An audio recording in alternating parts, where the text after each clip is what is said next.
ನಮಸ್ತೆ ಪ್ರಿಯ ಸಾಧಕರೇ, ಓಂ ಪ್ರಿಯಾ ಬಾಬಾಜಿ ನಮ ಓಂ. ಇವತ್ತಿನ ಚಾನೆಲ್ ಮೆಸೇಜು ಬಾಬಾಜಿ ಅವರದು ಏನಂತ ಹೇಳಿದ್ರೆ, ನೀವು ಸ್ಪಿರಿಚುವಲ್ ಪ್ರಾಕ್ಟೀಸಸ್ ಅಲ್ಲಿ ಮುಂದುವರಿತಾ ಇದ್ದೀರಾ, ಹೇಗೆ ಮುಂದುವರಿತಾ ಇದ್ದೀರಾ, ಎಷ್ಟು ಮಟ್ಟಕ್ಕೆ ಮುಂದುವರೆದಿದ್ದೀರಾ ಅಂತ ನಿಮಗೆ ನೀವು ತಿಳ್ಕೋಬೇಕು ಅಂತ ಹೇಳಿದ್ರೆ, ಸೆಲ್ಫ್ ಟೆಸ್ಟಿಂಗ್ ನೀವು ಮಾಡ್ಕೋಬೇಕು ಅಂತ ಹೇಳಿದ್ರೆ ಹೇಗೆ ಮಾಡ್ಕೋಬಹುದು. ಇವಾಗ ನಾನು ನಿನ್ನೆ ಹೇಗೆ ಆಲೋಚನೆ ಮಾಡ್ತಾ ಇದ್ದೆ, ಯಾವುದೋ ಒಂದು ವಿಷಯ ನಡೀತಾ ಇದೆ ಅಂತ ಹೇಳಿದ್ರೆ, ನಿನ್ನೆ ನನ್ನ ರಿಯಾಕ್ಷನ್ ಹೇಗಿತ್ತು, ಇವತ್ತು ನನ್ನ ರಿಯಾಕ್ಷನ್ ಹೇಗಿದೆ ಅಂತ ಚೆಕ್ ಮಾಡಿಕೊಂಡ್ರೆ ನೀವು ಎಷ್ಟು ಮುಂದುವರೆದಿದ್ದೀರಿ ಅಂತ ಗೊತ್ತಾಗತ್ತೆ. ಹೇಗೆ ನೀವು ಜನಗಳ ಜೊತೆ ಮಾತಾಡೋ ರೀತಿ ಆಗಿರಬಹುದು, ನೀವು ಯಾವುದೇ ಒಂದು ವಿಷಯ ನಿಮ್ಮ ಮನೆಯಲ್ಲಾಗ್ಲಿ, ಹೊರಗಡೆ ಆಗ್ಲಿ, ಆಫೀಸಲ್ಲಾಗ್ಲಿ, ಎಲ್ಲೇ ಒಂದ್ ಕಡೆ ಒಂದು ವಿಷಯ ನಡೀತಿದೆ ಅಂತ ಹೇಳಿದಾಗ ನಿಮ್ಮ ರಿಯಾಕ್ಷನ್ನು ನಿನ್ನೆ ಹೇಗಿತ್ತು, ಇವತ್ತು ಹೇಗಿದೆ, ಅಥವಾ ನಿಮ್ಮ ರಿಯಾಕ್ಷನ್ನು ಒಂದು ತಿಂಗಳು ಹಿಂದೆ ಹೇಗಿತ್ತು, ಅದೇ ವಿಷಯಕ್ಕೆ ಇವತ್ತು ಹೇಗೆ ನೀವು ರಿಯಾಕ್ಟ್ ಮಾಡ್ತಿದ್ದೀರಾ ಅಂತ ಹೇಳಿ ನೋಡ್ಕೊಂಡಾಗ ನಿಮ್ದು ಹೇಗೆ ಚೇಂಜಸ್ ಆಗಿದೆ, ಪಾಸಿಟಿವ್ ಚೇಂಜಸ್ಸಾ ಅಥವಾ ನಾನು ಇದ್ದಲ್ಲೇ ಇದೀನ ಅಥವಾ ಇನ್ನೂ ಬದಲಾವಣೆ ಬೇಕಾ ಅಂತ ನಿಮಗೆ ಗೊತ್ತಾಗತ್ತೆ.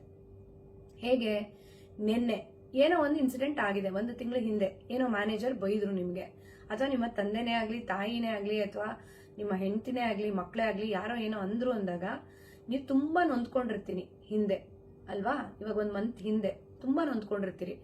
ಆದ್ರೆ ನಿಮ್ಮ ಸ್ಪಿರಿಚುವಲ್ ಪ್ರಾಕ್ಟೀಸಸ್ನ, ನಿಮ್ಮ ಸ್ಪಿರಿಚುವಲ್ ಸಾಧನೆಗಳನ್ನ ಕಂಟಿನ್ಯೂ ಮಾಡ್ಕೊಂಡೇ ಹೋಗ್ತಿದ್ದೀರಿ. ಆವಾಗ ಏನಾಗುತ್ತೆ ಅಂತ ಹೇಳಿದ್ರೆ, ಆದ್ರೂ ಅದೇ ತರ ಇವತ್ತಿಗೂ ನೊಂದ್ಕೋತಾ ಇದ್ದೀರಾ. ಇವತ್ತಿನ ದಿನಕ್ಕೂ ಅದೇ ಇನ್ಸಿಡೆಂಟು ನಿಮ್ಗೆ ಇನ್ನೂ ಬೇಜಾರು ಮಾಡ್ತಾ ಇದೆ ಅಂತ ಹೇಳಿದ್ರೆ, ನಿಮ್ದು ಯಾವುದೇ ರೀತಿ ಇಂಪ್ರೂವ್ಮೆಂಟ್ ಆಗಿಲ್ಲ ಅಂತ, ಇನ್ನೂ ನಿಂತಲ್ಲೇ ನಿಂತಿದೆ ಅಂತ ಸ್ಪಿರಿಚುವಲ್ ಸಾಧನೆ ಇಲ್ವಾ. ಇವಾಗ ಅದೇ ಇನ್ಸಿಡೆಂಟ್ಗೆ ನೀವು ಯಾವುದೇ ರೀತಿಯ ರಿಯಾಕ್ಷನ್ ಕೊಡ್ತಾ ಇಲ್ಲ. ಓಕೆ, ಬಂದಿದ್ದೆಲ್ಲ ಬರ್ಲಿ, ಗೋವಿಂದ ನಿನ್ನ ದಯೆ ಒಂದಿರ್ಲಿ ಅಂತ ನಡ್ಕೊಂಡು ಹೋಗ್ತಾ ಇದ್ದೀರಾ ಅಂತ ಹೇಳಿದ್ರೆ, ಹೌದಪ್ಪ, ಕಿಂಚಿತ್ತಾದ್ರೂ ನನ್ನಲ್ಲಿ ಬದಲಾವಣೆ ಆಗಿದೆ, ನನ್ನ ರಿಯಾಕ್ಷನ್ ಚೇಂಜ್ ಆಗಿದೆ. ಇಲ್ಲ ಹಿಂದೆ ಆಗಿದ್ರೆ ನನಗೆ ಕೋಪ ಆಗ್ತಿತ್ತು, ಬೇಜಾರಾಗ್ತಿತ್ತು, ಮನೆ ಬಿಟ್ಟು ಹೊಟ್ಟೋಗೋಣ ಅನ್ಸ್ತಾ ಇತ್ತು, ಇಲ್ಲ ಅಂತ ಹೇಳಿದ್ರೆ ಒಂದ್ ಸ್ವಲ್ಪ ಹೊತ್ತು ಎಲ್ಲಾದ್ರೂ ಹೋಗಿ ದೂರದಲ್ಲಿ ಯಾರಿಗೂ ಕಾಣದೇ ಇರೋ ಜಾಗದಲ್ಲಿ ಕೂತ್ಕೋಬೇಕು ಅಂತ ಅನ್ಸ್ತಾ ಇತ್ತು.